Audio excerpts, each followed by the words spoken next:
Hello. Today's episode is with Charlene Adzima, who is an Irish fiddle player, violinist, and music teacher in Madison, Wisconsin. We get into a cool conversation about her history in Irish fiddle, playing in competitions, her history as a performer, classical music, a little bit of music theory, and a lot of her thoughts and philosophies about music education. But before we get to that, a few announcements. The first is that my band, Sap and Claw Elixir, will be playing this Sunday in Los Angeles, California, actually North Hollywood to be specific, at Universal Bar and Grill for part of their Americana night. So if you're in the LA area, come on out, check us out. We're going on at 10 p.m., but there's going to be bands going on all night, so come have a drink, hang out. It's going to be a fun time. Also, our latest EP, which we put out in May, is doing really well. We're already at over 10,000 streams, so thanks to everybody who's been listening to that. And if you haven't had a chance to listen, it's called First Tap EP by Sap and Claw Elixir. It's available on Spotify and Bandcamp and Apple and Amazon and anywhere you stream music, so go check that out. The other announcement is that as a musician and podcaster myself, I operate on the value for value model, which means that any value that I provide to you through my content, whether that's through music or that is through podcasting or any other online content, I ask that you respond by providing value back to me. There's a few easy ways to do that. You can you can leave a comment, you can subscribe, you can engage in the community around my work, which I love. And if you'd like to donate monetarily, you can donate one-time donations to my Venmo QR or to my Bitcoin QR, or you can also subscribe on a monthly basis to my Patreon with the link below, where you get access to bonus content and things like that. All right, on to the show. Welcome to Music in Mind, with Anthony Calkin. Well, hello everybody. I'm here with Charlene Adzima, who is a violinist, fiddle player, music educator, Irish musician. Yep. And we met many years ago now. It must have been 2012, something like that? Something like 12 or 13. Yeah. When we both worked at Rhapsody Arts Center in Verona, Wisconsin. We were teaching music lessons. I know! It's a long time ago. And lo and behold, we're here. I'm teaching music lessons. Yeah. In this space. back in Madison, Wisconsin. Yeah. So how's life? Life is as exciting as it can be for a professional parent with two small children. Yeah. And trying to juggle all the things. Yes. Yeah. So you have your own studio here now. That's where we're in right now. I don't know if anybody can hear the piano going on. Do you want to hear the story of this? Yes, I would love to. So Rhapsody, which is where we both were at, imploded around April of 2019. Yes. And it took me 7 places and 1 year to find this space. Kim, who was the music therapist, she already found this space because it's really hard to find, an office space where you can play music. Right, of course. I went to a place called Matrix. That was really interesting. It was a good idea, but it was, I think it was difficult for them to carry out with the price that they were offering. It was $50 a month. Okay. Which is nothing. Yeah. For any use of any space. Wow. Okay. Yeah. So I'm just like, I'll sign up. But there was no point to signing up because nobody was there. But then I found out why nobody was there. Because as the days got shorter and the days got colder, I would need heat. Because I was in the basement. Right. Oh, yeah. I needed heat. So what do?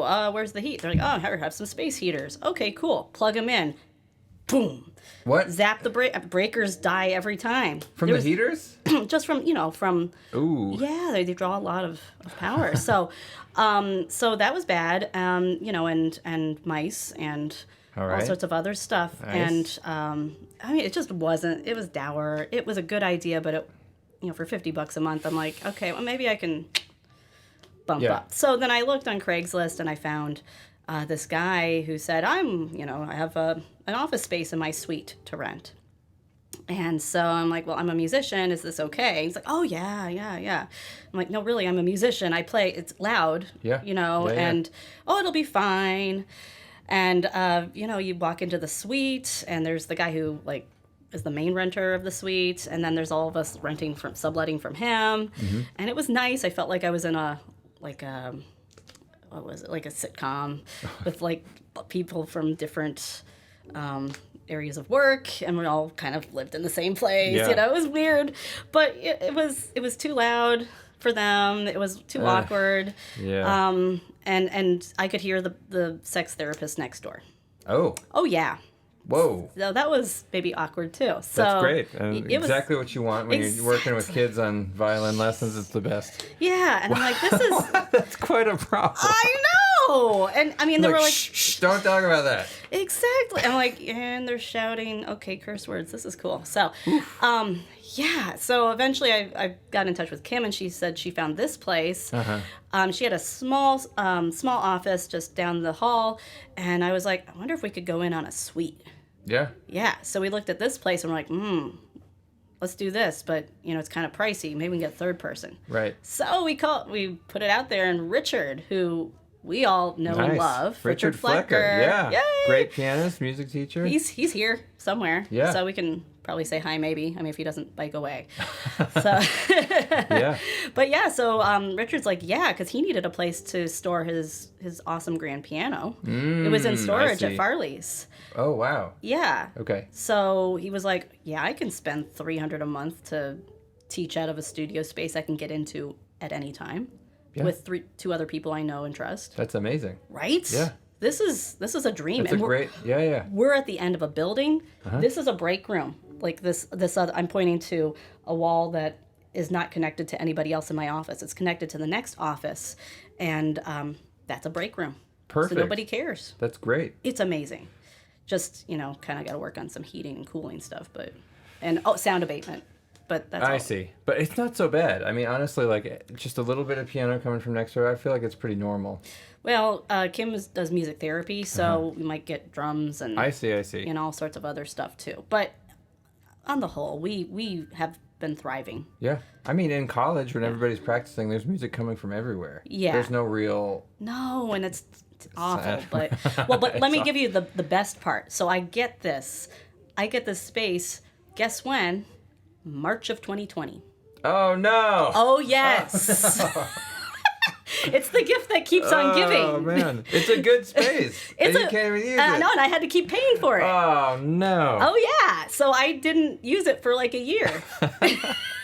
That's terrible. It was horrible. At least it was only a year. So you were able to start using it a year in. About a year and, or a year and a half or whatever it was. Okay. But it was like after all of that. 7 places, a whole year, finally find something that I think is going to work, and then the pandemic hits, and you're like, I give up. Oof. But you don't give up. You got to keep going. Yeah. So. Did you move any of your students online? Did you ever move to the online teaching model? Oh, yeah. I got good at it. Yeah, nice. Do you still do it? I do it. I mean, you look like you set up a little bit for yeah. it. Well, so, it's excellent. It's one of those...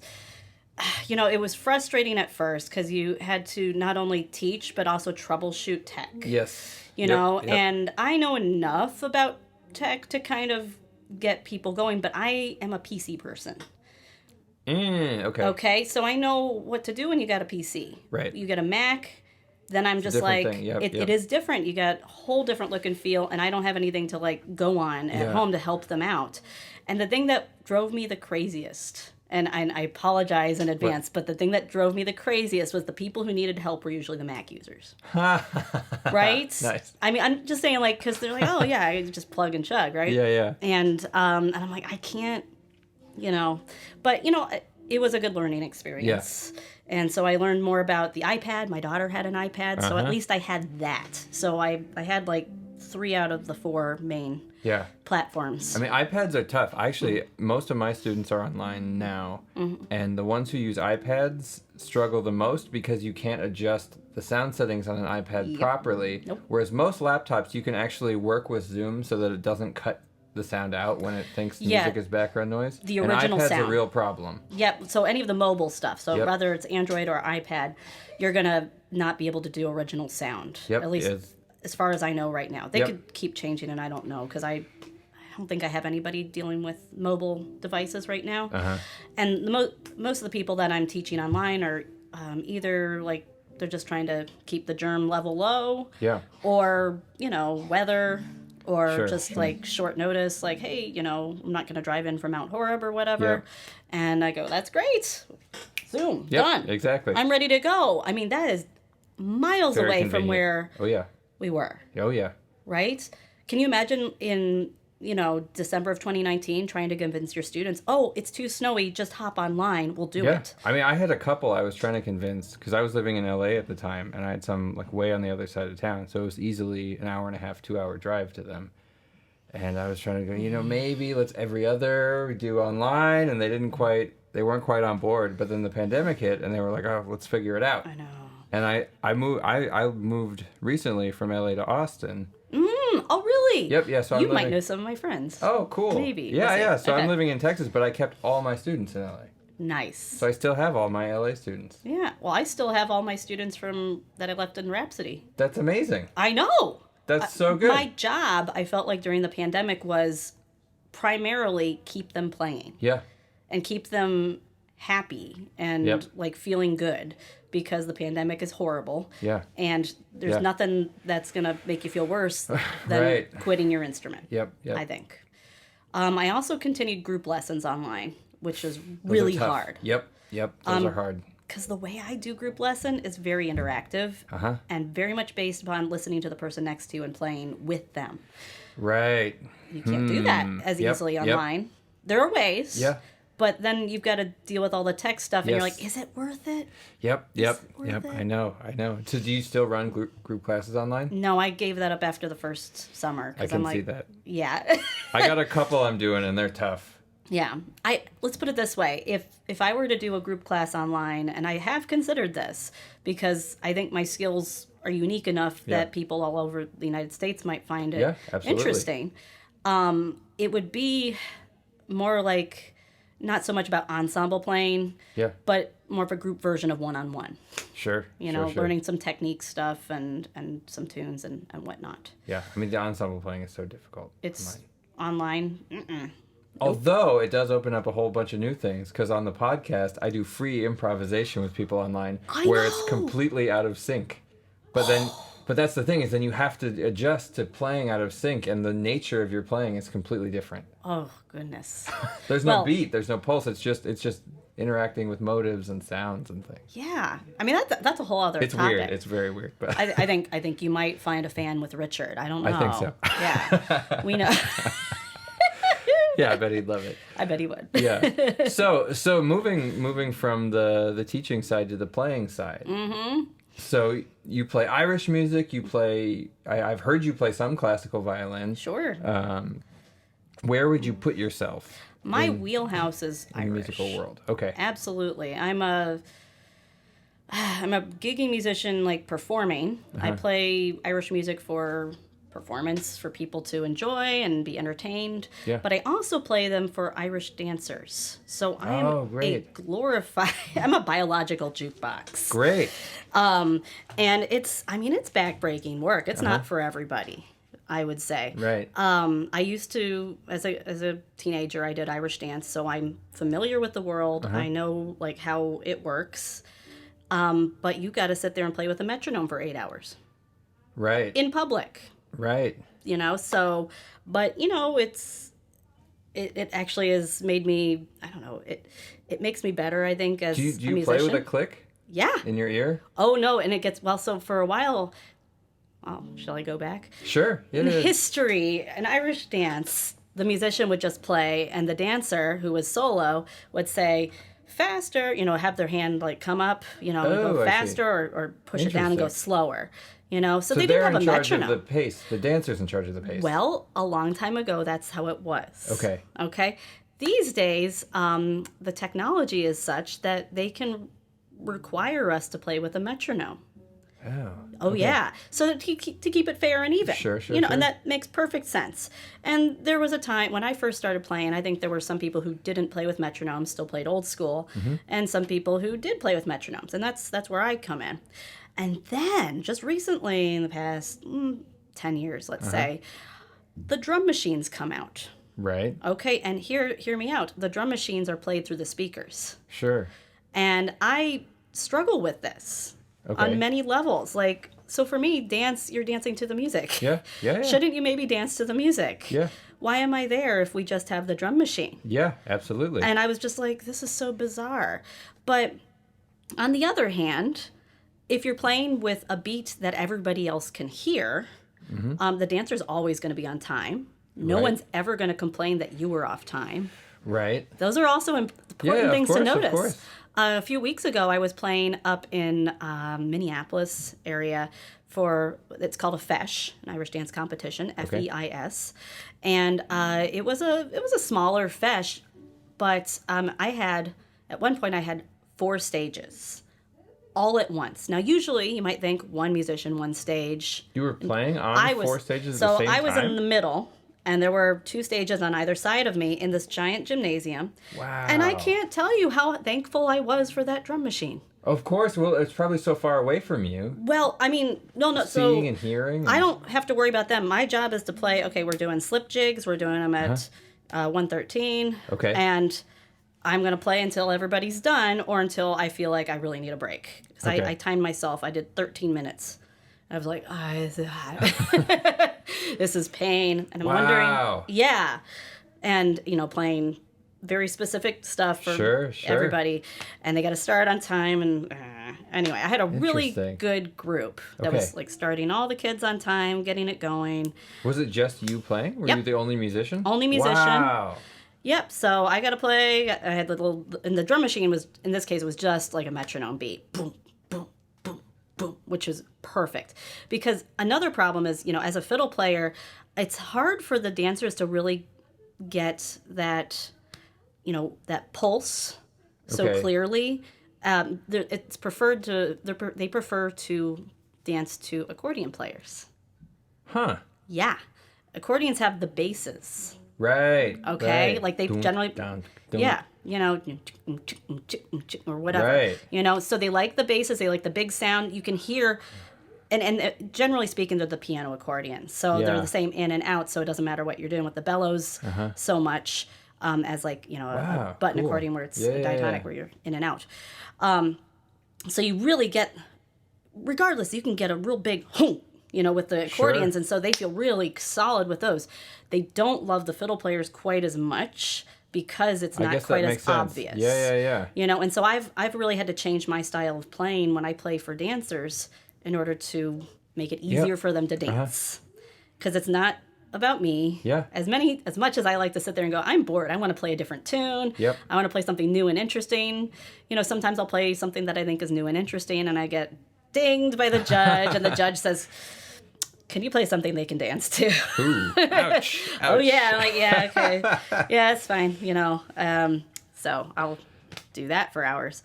But that's kind of like my heavy lifting labor gig, but it's a very specialized job. It is. There are very few people who know how or would even be willing to do that. Yeah. Honestly. So I feel like that's kind of cool. I mean, it brings up all these questions as you talk about metronome, about connection. I mean, so what you're talking about before, about the really old style of the dancer actually sort of being in control of the tempo and being able to shift. Yep. There's a real connection happening between the player and the dancer, and they have to communicate somehow, musically and visually and all sorts of things like that, versus bringing the technology into it, which eliminates a lot of communication. It does. And then you have more than one dancer at a time. Right. So, I mean, you got to keep it simple then. Right. Right? And they're competing, right? So usually when they it's line them a competition. It's a competition. A simultaneous competition? So, yeah. But that's crazy. What is happening here? You got to come to a fesh. I'm thinking of playing one in September. So, no, it's insane. So each of the stages has a judge, and they've got all these kids lined up. Okay. And they go 2 at a time. Okay. And they're separated by age group and also by skill level. So beginner 1, beginner 2, novice, prize winner, then preliminary championships and open championships. Okay. Oh my goodness. It just goes crazy. And then each of those, outside of the champs, each of those has a reel, a double or light jig, a slip jig if you're a girl, a single jig maybe, a treble jig, a hornpipe, maybe a set dance. That's like 7 or 8 different dances that you'd have to do separate as well. And then when you get to the champs, then you have a soft shoe, a hard shoe, and then a set. Okay. It's So everybody has to do all that stuff. Yeah, well, I mean, is that why they do it simultaneous, to get through people? you got to get through it. This was a small fesh this past few weekends ago, and that was at 250 competitors. Wow. That was small. And I remember when I say that's small, I mean, there was a lot of people there. I played for 8 hours on Saturday. Wow. 8 hours solid. Part of that was because they have this new thing where they call it second chances. So basically I play 2 competitions, entire competitions in one day. And then I did it again on Sunday, but only without the second chance. Yeah. So that was only like 3 or 4 hours. It's interesting, and I kind of imagine, maybe I'm wrong, I sort of imagine that you are expected to kind of be a machine in a way. You just got to churn it out, and you have to churn it out right, I imagine. Yeah, you got to get it right, and it's a tricky situation to be in because you're... So you're your own metronome, working with a computer metronome or a digital metronome or something. And I mean, you screw up from time to time. Sure. They know that you're not a machine. Like if your brain just goes bleh, like I don't even know what. I've done that. It's really good for the improvisation aspect. So like this music is not super improvisatory, right? Like it's very like this is how the tune goes. There are a lot of options for notes, but in general, this is how it goes. You can kind of take it places and bring it back, but you've got your 8 bars, your 8 bars, your 8 bars. So, but sometimes I'll like forget what's the beat part. I guess I'm going to make one up. Nice. Yeah. As long as I'm on time and it sounds halfway decent. Yeah. We're good. And I keep thinking I should probably record myself while I do some of these and maybe I'll find some cool tunes. Yeah. So... I don't know. Awesome. Do you compose also? I do. Oh, cool. Well, there we go. There's actually more we can talk about here, but I'm interested. I'm interested in the composing side of it too, because I feel like most musicians are composers in some way. Mm-hmm. Just that you don't feel like having that official label because of the whole academia thing. Maybe and for me, I'm so far out of musical academia, it's ridiculous. Right. Like I majored in geology. I'm a crazy rock person. Okay. I went to Iceland for my senior capstone project. Wow. Yeah. Cool. I brought my whistle with me and played and sat around a campfire and sang songs in Icelandic with some random backpackers. I know. Wow. Life is weird. Life is So you studied geology? Yeah. Okay. Yeah. And now you're a professional music teacher and performer and... Well, when I was in high school and grade school, I don't think I did the practicing quite the way the teachers wanted me to. Okay. I like this. Yeah, I'm going to say it that way. Okay. Because I hesitate to say, like, I never practiced. But obviously I must have done something. Sure. And I keep beating myself up because that's how a lot of music education is done. Whether it's, like... meant to or not, we still feel that guilt and that shame of going like, I should have done that. Right, what if I didn't do that? I'm not good enough because I didn't make it into that orchestra. Sure. Blah, blah, blah. But what I discovered, I don't know. I don't know. What were we talking about again? I'm just like, all these ideas. College, geology, yeah, I'm like, my brain. The practice part is interesting, though. Yeah.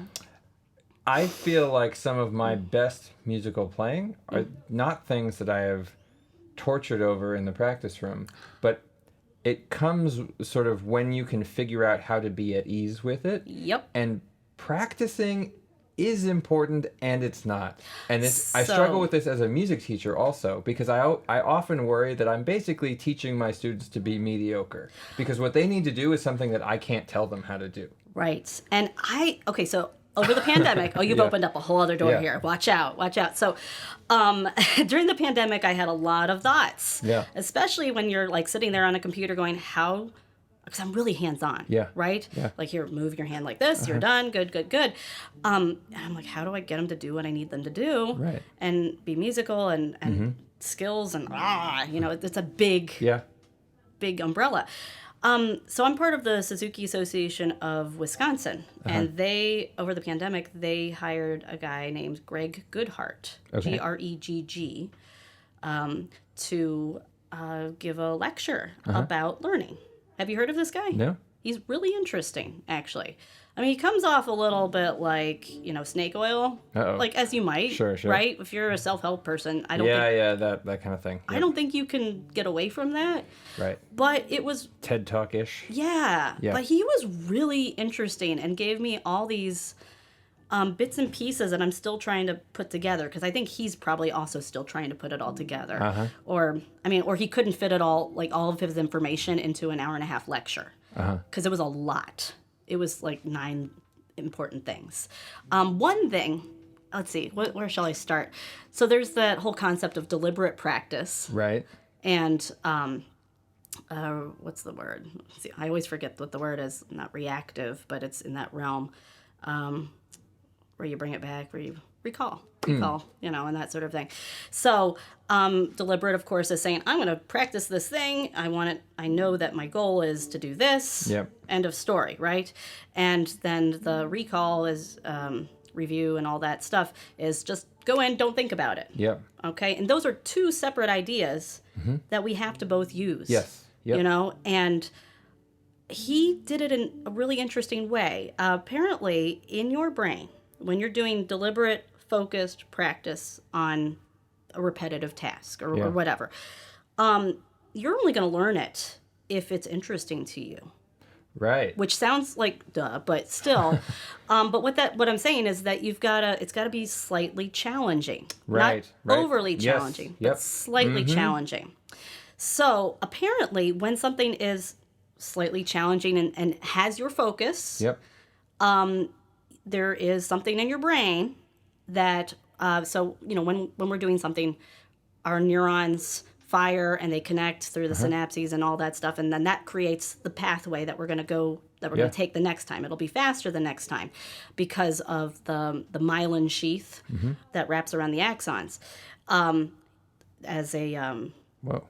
You know what I'm talking about? A little bit. A little bit. Just Yeah, a little bit. So it's sort of like, you have a wire and you drive electricity through it, and you get more electricity stays if you have it more well insulated. Sure. So it's the same concept in our brains. And apparently, like some enzyme, or I don't know any of this stuff really, but something gets released when we focus and get engaged with something, and it wraps that pathway. It's like, let's remember this. Let's really remember this. Yeah. And so, apparently, that's physiologically what is happening when you do that, right? Yeah. Okay, so there's that. That's deliberate practice, and that you don't need to do that very long. Right. Seriously, it's a lot less time than you think, like a minute, maybe, okay, at a time, thereabouts, once you get it. And then he'd say, okay, you got to clear your memory for about 30 seconds. And now your job is to don't think about anything, just do it again. And do not judge yourself. Interesting. Which is really important. That's tough. I know. But seriously, you could disembody yourself and say well, other Charlene is doing this, past Charlene did this, If you needed, you could give yourself a fake name. I don't know. Whatever works. It's great. Isn't it though? And apparently, so the first time, and you got to tell yourself this is going to be bad. Yeah. And that's fine. What we're doing is we're testing the pathway. We're not trying to create it. We're testing it. Yeah. And because that's what you do in performance. Yes. You can't overthink in a performance. You will fail. Oh yeah. Every time. Yep, it's that thing where it's like, oh, it's coming to the hard part. I hope I don't mess up.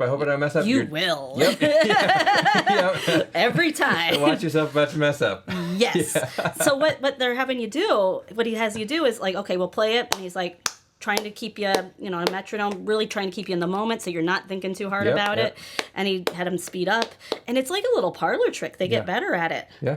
And you're just like, there it is. Yep. Like that little nugget of information that he imparted during the pandemic has made me really huge. think about. It's Yeah. huge. Yep. And I'm like, this is so cool. And it makes me go, should I go get a graduate degree in this? And then I go, how much money do I want to spend? That's a great question. Okay, yeah, you probably already know this one. Oh, man. How much money should you spend on a graduate degree? Yeah. I don't know the answer to that question. How much is appropriate? Time. I have a 3-year-old and a 7-year-old. Yep. My brain is not my own. Sure. I was asked recently, what is the most, what was it? What is the thing that you treasure the most? And which is a really hard question, right? And I mean, at the moment, anyway, I'm like, my focus. Okay. I really want my focus back. Trying to read something. Scattered at the moment. Oh yeah, well, you're a mom, you're a parent, or whatever, and you got to be on. You know, you're on call. Right. Practically 24/7. Yeah. I'm not on call right now. Well, I could be, but yeah, I'm free. Right. Yeah, right. I come here and I'm free. Yeah. So anyway, that was something, that was one of the many things that I learned about learning. Yeah. And have you applied it to your own practice then? Yeah, I've like come up with cool little charts and stuff. And in fact, I don't know if anybody can see this, but I need to make this actual chart, okay, where one side is red, okay, and that's when you're trying to do a thing and you are panicking. When you're in that zone, you can't do anything. Right. I panic oftentimes by crying. Some people will panic, like my daughter, by throwing a tantrum. Sure. You know, or just, some kids just crawling and just I can't do it, Sorry, I say kids because I teach a lot of kids, but I also teach adults, and adults do the same thing. We all reach the panic zone. Yep. We got to recognize when we reach the panic zone, because then it is time to do one of these things. You can make it, make the thing that you're doing, make it simpler. Take some notes out. I don't know. Yep. Fewer bowings, nothing. I don't know. Slower, which we've all heard, but sometimes you got to say it. And shorter. Don't play as much. Yeah.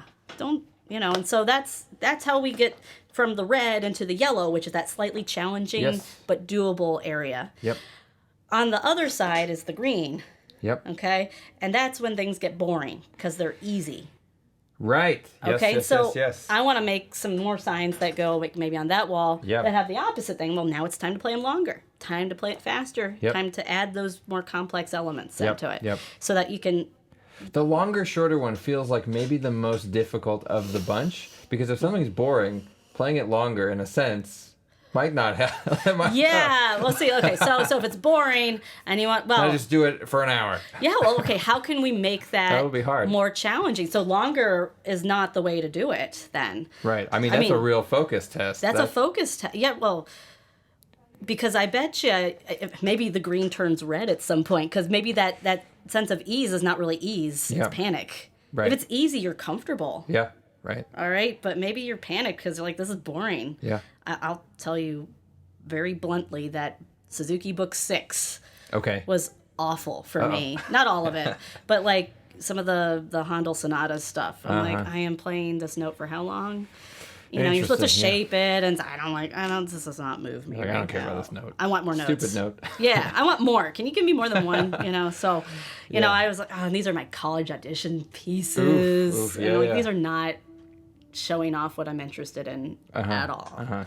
So that was. So what was your relationship to music in college then? If you were a geology major, I assume you were playing. Oh yeah, I took lessons all the way through, private lessons. I got scholarships to take lessons because otherwise you had to pay for them.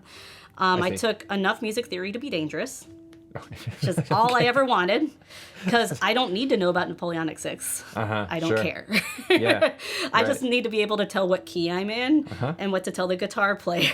Right. Because that's all that matters at some point. I can also harmonize stuff. I can write 3-4 part harmony and all that. I mean, that's pretty important. Yeah, but that was just 1 year of theory. Yeah. And learning how to transcribe. You probably know more theory than you have language for. That is my guess. I think that most...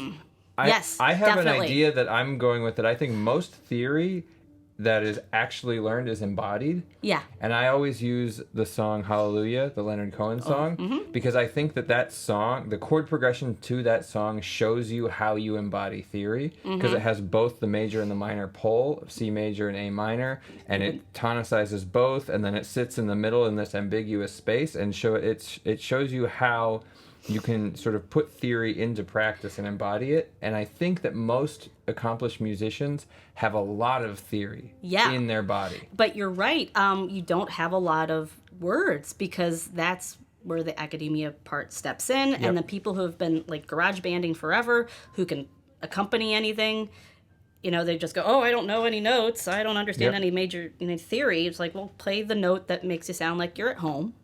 Check. Play the one, it's the one. Play the one that makes you feel some tension. There's your 5. Yep. Maybe the one that makes you want to go somewhere else, like the 4. Yep. And that's sort of how I'm actually introducing that to students, because 1 4 5 1 is boring and doesn't mean anything. Yes. Yeah. If you want to listen to it, it's devoid of any connection. Yeah.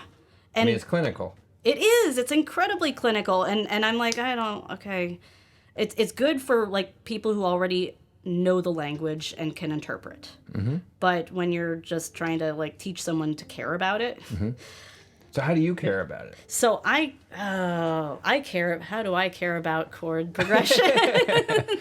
How do you care? That's a weird question. I love it. Oh my goodness, that is a weird question. How do I care? I'm not a chord player, right? And I'm becoming somebody who's more interested in chords. Okay. But I'm fairly limited, because... What if you call it harmony instead of chords? Fair enough. It could be harmonization. Well, it's easier for me. So when I think of harmonization, I think of I don't think of the harmonic chord area that you're going to be in. I think of like those 2 notes sound real nice together, and it's doing the thing I want it to do. But not necessarily, oh yeah, that's the tension, and that's the development or anything. I don't know. But if you play like something like Ode to Joy, where the first half of the melody clearly ends on the 5 and the second half of the melody clearly ends on the 1, you feel that in your playing as a melodic player. That's what I was asking. So, So the harmony in the fact that you're playing a single line melody, or maybe if you're something complicated, maybe double stops, triple stops, but basically you're playing a single line melody. You're playing something sung, but it's all related. It's all tied into harmony. Yeah. And I think that harmony and melody are essentially the same thing. I get you. In Irish music, we don't have a strong chordal or right. Like we don't have a tradition of that. I mean, we have. I've noticed this, and it can be hard sometimes to write out the chords for a guitar. There's a lot of options. Yes. And there's a lot of decisions one has to make. Like, okay, they'll use the word modal. Yep. And that could mean a few things. That could mean Mixolydian. That could mean Dorian. That could mean pentatonic. Yeah. Okay, we have no idea. What's the third? Should we even mention the third? Yeah. There is no third. Let's not talk about that. Yeah, let's not talk about the third. So and I would be remiss if I didn't mention that today I found out one of the greatest Irish guitarists, I'm going to say of all time, because he really was that great, passed away yesterday. His name was Dennis Cahill. I knew him personally. Oh, wow. He played with a guy named a fabulous fiddler by the name of Martin Hayes. Okay. And also in their 5-piece group, The Gloaming, which I think you would dig. Okay. Okay, just throwing that out there. They are... The Gloaming? The Gloaming. Okay, cool. I think you would dig it. It's kind of got the atmosphere thing. Okay. But it also has, I don't know. I think you'll like it. I don't know what else to call it. That's great. I'll listen. You'll listen to it. Okay. But anyway, but Dennis was real interesting for Irish music, because he didn't have an Irish music background. He had a rock background. Okay. And I don't know if he did jazz or didn't. I would be, but his style was likened to jazz. He did a lot of finger style work.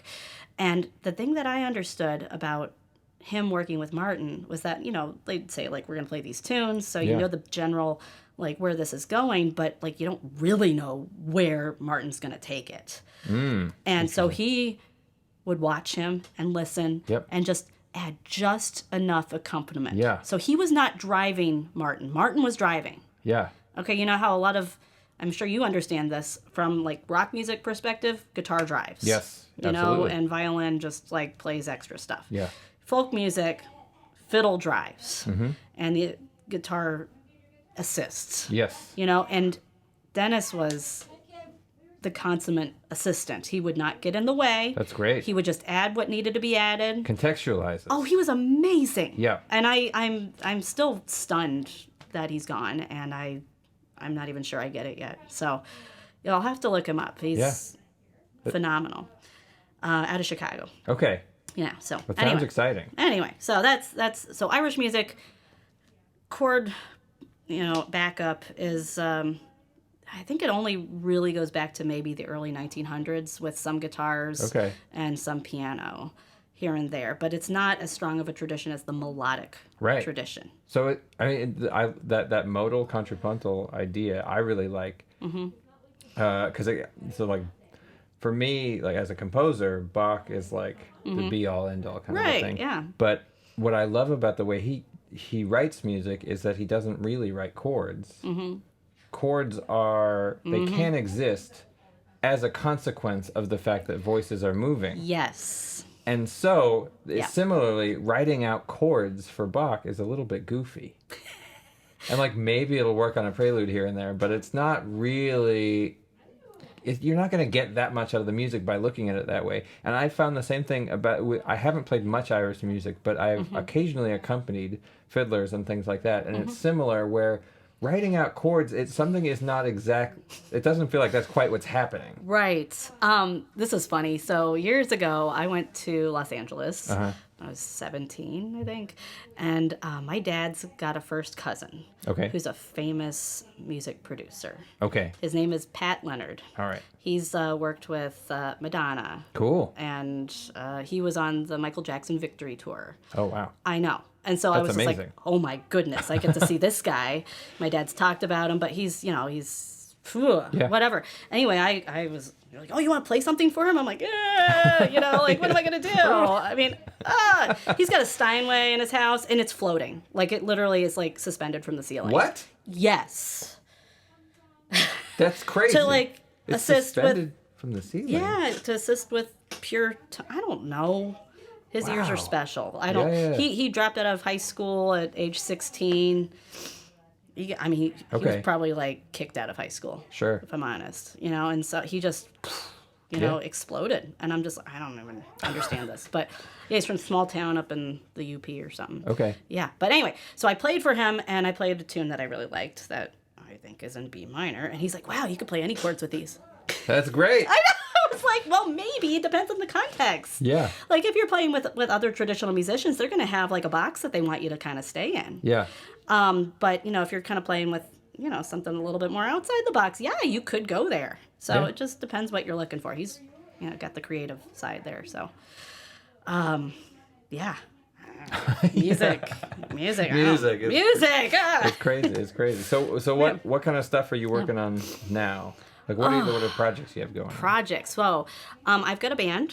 Okay. And it's called the Lillies of the Midwest. Oh, nice. Yeah, and it's with some local Madison folks. My friend Kara Rogers, who plays concertina and accordion. Oh. And my friend Gina Schultz, who plays mandolin and also is playing accordion now because the pandemic suggested to her, I know, you should learn accordion. Great. Yeah, of course. We all learned something. Right. But what she did was so cool. She called on this guy named Dave Munnelly, who is a fabulous Irish accordion player. Just killer. One of my favorites from like 20 years ago even.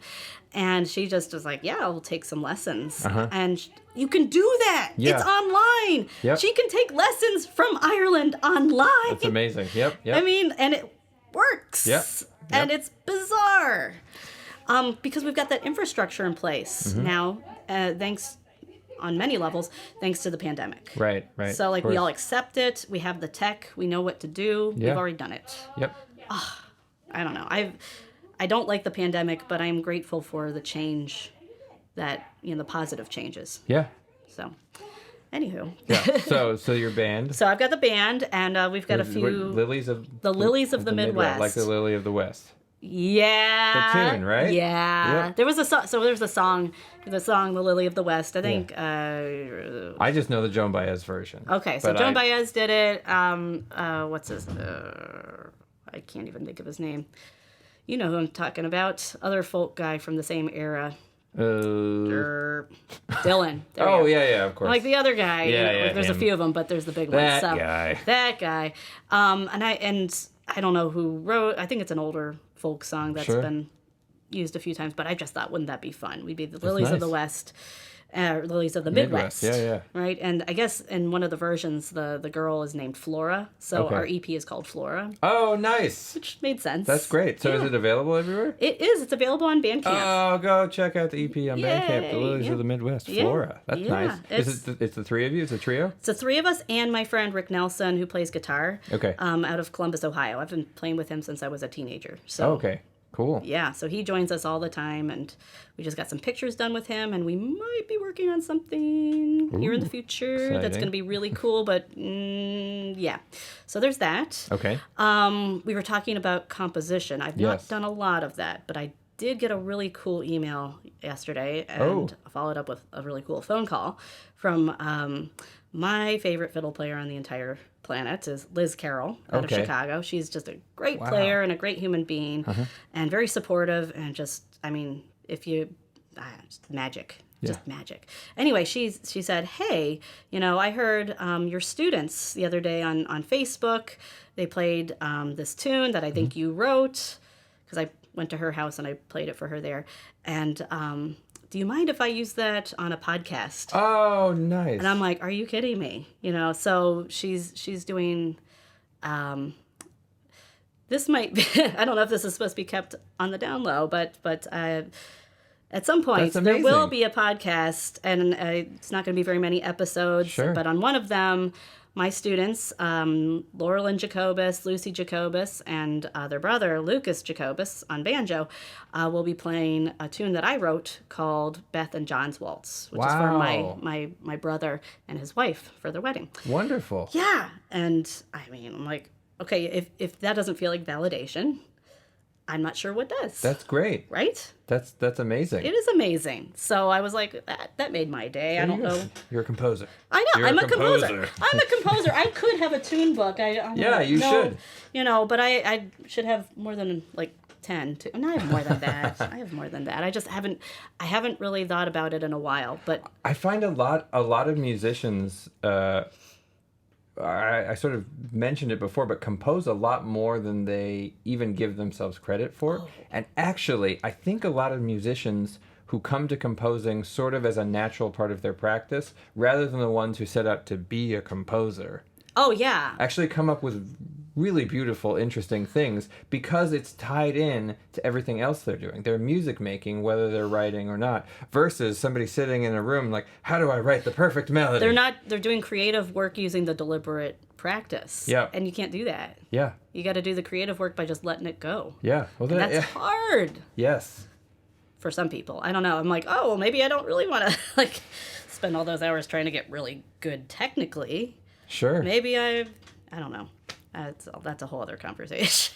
I'd like to be more technically proficient, but am I, so I as a violinist, you hang out with like some classical folk, right, or whatever. And I remember a long time ago, I talked to some other kids who were like, majoring in violin performance, and I had this discussion.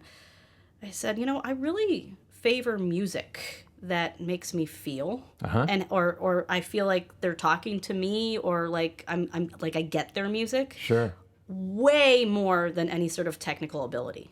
Sure. Okay. Like technical, and then someone goes, well, but you have to have technical ability in order to be totally expressive. I'm like, well, yeah, but I'm not sure that you need to get to like be totally express. I mean, I think that's maybe a confused statement because it's unclear what totally expressive means. Yeah, I might have put words in his mouth. Oh, sorry. There. I'm just thinking about what that might mean. But just to, on one hand, yes, you have to be able to pull a nice sound out of your instrument in order to... If you can't do what you're trying to do, that's a problem. Yeah. but sometimes you don't know what you're trying to do. Ah, well then what are you practicing anyway? Hey! There Why you go. practice things that you don't... I have this problem. Yeah. So I have a scale regimen I go through. Oh my God. And every now and then I think, why am I doing this? This has nothing to do with anything. And then I try and change it to tailor it to things that I want to do. Mm-hmm. Because why just play a scale up and down? Nobody's ever going to do that. It sounds stupid too. Actually, I noticed this. Sometimes you're watching some video and they're like, this is the scale that goes with this chord. But if you just play that scale with the chord, it sounds dumb. It's like, no, we're missing an awful lot of context here. And that might just be another level, like where you're at is like, this is not meaningful right now. It might have been more meaningful back, Right, of course. to learn, to understand how, like when I was in high school, I didn't understand any music theory stuff Right. at all until I got to college and they introduced me to like the scale degree system. Right. I'm like, bing, I understand numbers. Yeah. I know the distance between 1 and 5. Yep. I'm not so keen on the whole like sol. You don't like the solfege thing? I don't know it. I see. Like I you know like the the numbers. relationships between numbers. It's the same thing. Oh, I know it's the Yeah. same thing, but that would be another level of translation. So, curious on your thoughts on this Yeah. as a single line player. Yeah. So my composition professor in college used to say that he likes to think of himself as a pitch. Ooh. And if you're in a major scale, the great thing about a major scale is any position in that scale, if Yeah. you look up, it looks different than if you look down. Okay. So that's part of why it's so easy to hear your way through a major scale and to know if you're on 5 or you're on 1, because every position has a unique vantage point up and down. 'Cause that's it's different, weird to different think distances. about. So he said he always thinks about himself as a pitch, and whenever he's writing, he thinks, what does it look like up and what does it look like down?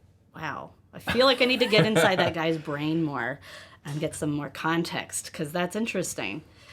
But then if you're improvising, if you're thinking about the notes you're going for, are you thinking about sort of being the notes? And I think so I'll tell you another thing that's Yeah. going on right now, and it kind of goes with that. So I'm teaching at the UW Summer Music yeah. Clinic. Yay! It is the second longest run, or second oldest youth music camp in the United States, next to Interlochen by 1 year. Wow. I just learned this today before the podcast. Right?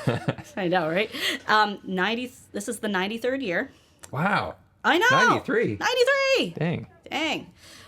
But I've never done it before. Okay. But this is more or less the sort of thing that I am thinking of myself doing, is like giving workshops and stuff. Sure. This is maybe not precisely what I'm looking for, but this is a good step in the right direction.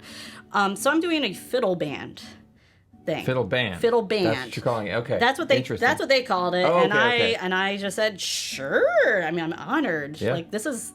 It's real nice that you thought of me. Yeah. You know. So I'm doing this thing. It says explicitly this is going to be taught by ear. Great. Okay, and it turns out. I've got all these middle schoolers. I've got like 20 middle schoolers. Yeah. And about 5 of them are really mad at me because I won't give them sheet music. Oh, I love it. It's so good. I mean, really This is mad great. at me, like kind of like pissed off looking. And there was a guy who actually was like, hey, let me see the music. I'm like, okay, here it is. And he's like, I'm going to get my phone out. I'm like, no. Nice try, buddy. So I did a little, because they're like, one of them just went up to me and said something that I think I would have said to somebody else in a similar situation. Not this one, but a similar one. I was never taught that, and I know. Now. Yeah, and then you feel very out of place because you feel like you should already know it. Ah, I see. That's Okay. tough. Yeah. So she asked me, how can I, and I know she was still miffed about it. Sure. But she surprised me with her courage to say, well, how can I do better at this? Nice. That's And wonderful. I mean, she was still grumpy about it, but she asked me that. And I said, I'm going to send you Right. the recording Yep. because I want everybody to have this. Yep. I mean, it is not expected for anybody to work outside Yeah. of the camp, and then someone goes, you mean we can't do homework? I'm like, you're allowed, but it's not expected, I better not catch you playing this outside. Exactly. Yeah.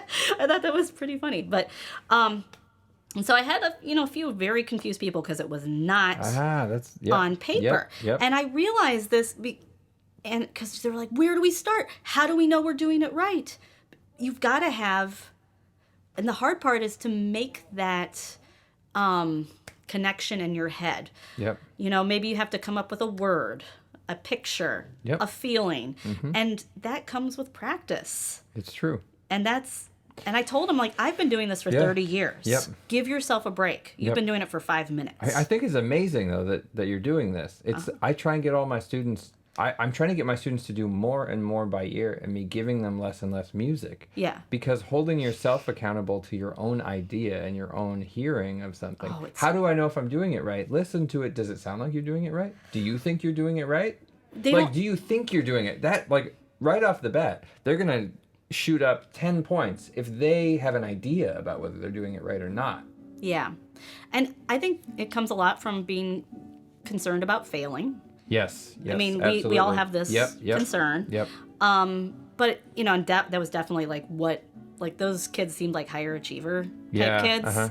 And they were makes it like very hard. really mad at me. And I was like, okay. A lot of so pressure. who sat you down and showed you the sheet music and taught you happy birthday? And everyone's like, what? I don't know how to play that. I'm like, singing it. Oh. Nobody? Right. Yeah. How many times have you heard it? And one kid goes, 12. I'm like, probably more. But, you know. All right, you've been like, counting. you're 12. Okay, I got that. Pretty good. Pretty cute. Yeah. And I don't know. I hope that like resonated with them. Going like, you have a voice. Yep. I don't care if you like your voice or not, but you know how to talk. If you know how to talk, you can sing. If you can sing, you can play. Exactly. Whatever it is. And it's going to take you a while to get confident. I love it. If you can sing, you can play. Yeah. That's great. If you can sing, you can play. And don't, I mean, geez. And in Irish music, we've got tunes, right? Yeah. And we say, oh, you know, we don't always have our instruments on us, but we go, oh, you know, this lovely tune. You know, and there's been times when I have no idea what people are singing to me, but we don't care. Right. You just kind of throw it out there on a lilt and see if people catch it. So you just do the best you can. So that's amazing. Yeah. But that's also building musical fluency. So it's interesting you say you can sing it, you can play it, and it actually brings it back to the beginning about playing with dance, because I think that music is one of two things. Music is either singing at its root, it is singing. Yep. Or it's dancing. Those are the two things you're doing. It's a different side of the coin. So if you're the drummer, maybe you're singing if you're a very particular kind of drummer, but you're probably dancing. So there's a rhythmic aspect, and then there's the... And if you're a guitar player soloing, if you're doing it well, you're singing. If you're just playing buttons, that's boring for everybody. Yeah. But the best guitar solos we can all think of, you're definitely singing. Yeah. You're not just playing notes. Exactly. Yep. And honestly, I mean, couldn't you sing as a dancer? Probably. Right? I mean, I'm not talking If musical you're a ballet theater. dancer, you're singing I'm not talking all over about the that. stage. Yeah. But yeah, I mean, you're just got, you know, you're making meaningful movements. It's your voice. It's the human side. It's the connection. You're not a Right. metronome. You're not You're a metronome. singing. You're a person. I have You're a human. So many with a voice. questions about the metronome. They're like, oh, you're not on time, or just not just the metronome, but being like on time. Yeah. Because I've been told, Right. you know, many times, like, oh, you're not on time. I'm like, well, how do you know if you're on time? Yeah. Okay, good. It's not just me who goes like, how do I know if I'm on time? Like, I feel like I'm on time if I'm just slightly energized. Right. If I'm bored, I'm probably slowing down. Yep. And if I'm too excited, I'm speeding up. Yep. And you'll notice that has nothing, like, those are feelings. Yes. And I'm just relying on the feeling, because otherwise I have no idea. Right. And I am perpetually confused as to why people are more interested in a digital version of something than feelings. I know! Isn't it great when something is like, oh, wow, they're like really going for it. They're cooking versus like, or like an interesting, like, oh, they're bored up there. I don't want to listen to this anymore. Yeah. Versus like, who wants to listen to a computer? I've never understood it. No. I want to listen to people. Yeah. I want to hear what people have to do. I agree. And it's one of those conversations you also have that with people all over. Yeah. That you play with of various skill levels. Where I've been playing for 30 years. I play for Irish dancers with a metronome. My job is to be on time. Yep. And you know, and I know like that is one of the skills I've had to work very hard at. Yep. Like that is a failing or whatever you want to call it. That's It's a hard challenge. to do. It's hard to do. You know, to stay on time. People, I'll play something and they'll, oh, that's too fast. I'm like, well, that wasn't the point. I'm just trying to get some notes out, you know, or whatever. Yeah. But you know, you go like, am I like an adequate musician if I can't tell if we're at a steady beat or hard. not. And I think it's reasonable to say this is hard. It is hard. It is not possible to tell unless you have. I think it isn't. Yeah. I mean, is it like perfect pitch? I mean, there are some people who really, really train Yeah, their and maybe tempos, it's a train conductors and percussionists and stuff. Yeah, I think it's a training thing, but I think it's also we've developed very particular expectations due to the precision of technology that we have available to us. Yeah. Yeah, you wouldn't believe what we do in Irish dance. They'll say, I want you to play, what's it called? Like Ace and Deuce of Pipering at 76, which is horribly slow. It's a great tune. Yeah. But it should not be played at 76. Anyway, it doesn't matter because the dancer's going to dance.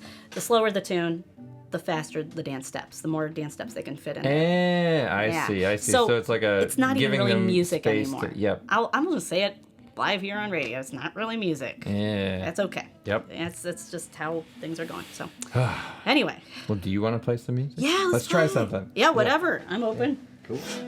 So we can play anything from weird to normal. I'm willing to see where it goes. Okay.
That was cool. Yeah. That was awesome. That went all over the place. It really did. That was I didn't know. great. I haven't done a whole lot of that improv stuff since Chris Collins. Oh, right. Yeah, he still comes over on Fridays sometimes for game nights. And Nice. Sometimes we do some stuff, but not like, we did back in the day, which was great. Those were good days. Yeah, Yeah. I know. Yeah. Well, thanks. Thanks so much for talking to me today. Thank you so much. What do you got coming up? Anything Well, you want to to- direct the people to? Yeah, I think well- I'm going to put this out next week. Oh, really? Okay, well, let's see. So next week, if you're going to put it out next week, I believe it is Tuesday, July 12th. Uh-huh. The Lillies of the Midwest are playing in Belleville, Wisconsin, Ooh, cool. for their concerts on Great. outside the library in the gazebo. We're in Nice. the gazebo. That's what it is. Great. And that's 6:30, something like that.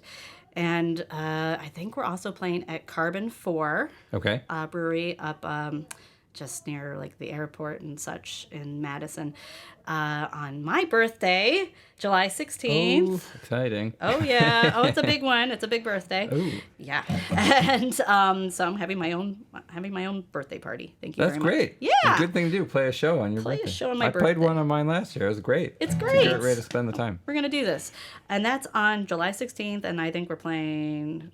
I can't remember right now, but you can go to charleneadzima.com. All right, do it. I'll have it. It'll be linked in the and Yeah. everything. I'll have all the links out All there. my for you. events and stuff are there, and Excellent. Dublin Irish Festival in Ohio at the beginning of August. Exciting. Lots of stuff. Cool. Well, thanks so much. Thank Thanks for you. talking to me today. All right. My Bye. pleasure. Bye.